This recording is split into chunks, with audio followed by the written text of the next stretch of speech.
So Dr. Smith, why are we talking about this topic all of a sudden now? I mean, obviously learning agility based on what you just said is a very basic skill that we all should have, and I think people did have.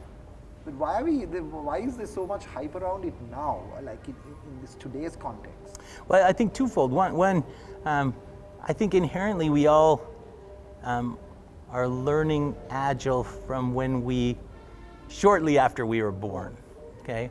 And we learn to talk, we learn to walk, we understand how to eat, and those things we learn how to navigate the world that we're in.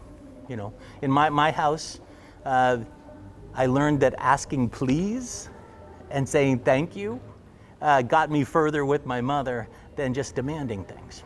That's a simple a piece of how learning agility when we're young is embedded in us.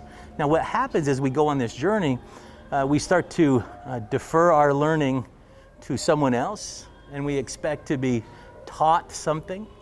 And while I have a tremendous respect for teachers and professors, what I would say is those who are looking to navigate and figure out learning on their own, while in these contexts, will be able to be more successful. They'll have more career advancement, they'll have more ability. You ask about why we talk about it now? Oh, yeah. Well, it's been a complex time. The world is always complex, but we've been through an unprecedented time in history, in more than a century. And I don't want to call it pandemic learning, but we've learned how to adapt and grow. Or some of us have felt that this is too difficult, it's too hard.